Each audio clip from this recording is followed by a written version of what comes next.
एक बार की बात है। एक गांव में कमलाबाई नाम की एक बूढ़ी औरत रहती थी। उसके पास बहुत सारा पैसा होते हुए भी वो किसी की मदद नहीं करती थी। उसके कंजूस होने की वजह से सब उसकी उपेक्षा करते थे। कमलाबाई उसके पास जितना भी पैसा और सोना था, उसे एक बर्तन में रखकर अपने घर के बीच में गाड़ रखा था। वो उस पर एक पुरानी चटाई बिछाकर सोती थी। एक दिन एक साधु गांव में आया। कमलाबाई के बारे में कुछ ना जानते हुए वो उसके घर के सामने एक पेड़ के नीचे बैठ गया। साधु को देखा तो कमलाबाई ने सोचा कि वो उसके घर उसे लूटने आया है, तो उसने उठाया एक बड़ा सा डंडा और उसके सर पे दे मारा। अरे बदमाश, अभी भी मेरे पेड़ के नीचे बैठेगा? तेरी ऐसी हिम्मत! तुरंत वो साधु उठा और अपनी चीजें लेकर भाग गया। फिर उसने गांव के लोगों से कमलाबाई के बारे में पता किया। वो कमलाबाई, वो तो बहुत कंजूस है, किसी की मदद नहीं करती। बुढ़िया के पास पैसा बहुत है लेकिन देती किसी को नहीं। कमलाबाई दान दक्षिणा कुछ नहीं करती। सबसे एक जैसी बात सुनकर साधु को कमलाबाई पर दया आई और उसने उसे बदलने की सोची। उस दिन आधी रात को कमलाबाई के घर के सामने एक अनोखी घटना हुई। कोई एक काला मुखौटा पहने अपने सर पर 9 घड़े रखकर अजीब सा नाच रहा था। जब कमलाबाई ने पायल के घुंघरूओं की आवाज सुनी तो उसने एक बड़ा सा डंडा हाथ में लेकर घर का दरवाजा खोला। एक भूतनी को घर के सामने नाचते देखकर कमलाबाई डर गई। तुरंत वो अपने घर में घुस गई और दरवाजा बंद कर दिया। फिर उसने खिड़की से बाहर झांका। भूत के सर पर 9 घड़े थे और सबसे ऊपर के घड़े में आग जल रही थी। कुछ देर नाचने के बाद भूत ने सबसे ऊपर वाले घड़े को दिए के साथ जमीन पे फेंक दिया और बचे हुए 8 घड़ों के साथ गायब हो गया। जब कमलाबाई बाहर आई तो उसे घड़े के टुकड़ों के अलावा और कुछ नहीं मिला। तब कमलाबाई डर गई। मेरे घर में भूत आया था, मेरी मदद करो, मेरी मदद करो। क्योंकि कमलाबाई को कोई पसंद नहीं करता था, किसी ने उसके चिल्लाने की फिक्र नहीं की। एक भूत मेरे घर के आगे नाच रहा था, इसका क्या मतलब हो सकता है? मुझे बहुत डर लग रहा है।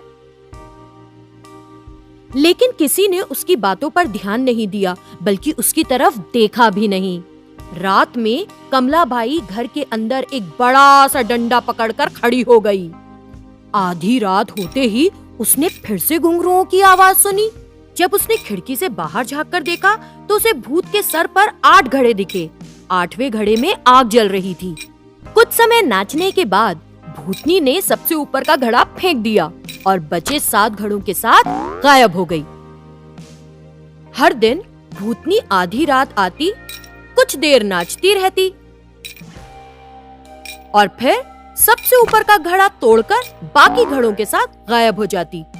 ऐसा रोज-रोज जब होने लगा तो कमलाबाई डर गई और इससे छुटकारा पाने के लिए जादूगर भैरव के पास गई। हर रात एक भूत आकर मेरे घर के सामने नाच रहा है, मुझे उससे बचाइए। तुम जैसी कंजूस औरत की मदद कभी नहीं। भूतनी की नाच से मैं बहुत परेशान हूँ, आप ही मदद करें। क्या तुम किसी की मदद करती हो?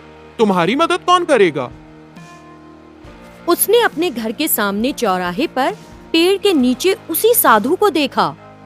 वो तुरंत उसके पास गई और कहा, साधु महाराज, जब आप मेरे घर के सामने बैठकर ध्यान कर रहे थे तो मैंने चोर है समझकर आपको बहुत पीटा, मुझे माफ कर दीजिए। साधु मुस्कुराया और बोला, कोई बात नहीं, अब तुम क्या चाहती हो? साधु महाराज, हर दिन एक भूतनी आधी रात अपने सर पर घड़े रखकर मेरे घर के सामने नाचती है। वो हर दिन एक घड़ा फोड़ रही है।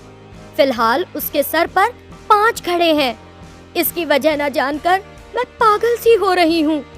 आपको मुझे उस भूत से बचाना होगा। साधु ने सोचा और नहीं में सर हिलाने लगा। कोई उपाय नहीं कमलाबाई, तुम्हारे आखिरी दिन आ गए हैं। ऐसा इसलिए क्योंकि भूतों का सरदार उन्हें छोड़कर कहीं चला गया है। इस वजह से सारे भूत निसहाय हो गए हैं। समूह छोड़ते वक्त भूतों के सरदार ने उनसे कहा कि तुम उनकी सरदार बनने योग्य हो, इसलिए वो भूत तुमको अपने साथ ले जाने की कोशिश में हैं। अगर तुम बहुत समय जीवित रही तो ये कैसे मुमकिन होगा? इसीलिए वो अलग अलग तरीकों से तुम्हें ले जाने का प्रयास कर रहे हैं। जैसे ही बचे हुए 5 घड़े फूट जाएंगे, तुम मर जाओगी। हे ईश्वर, आपको मुझे उनसे बचाना होगा।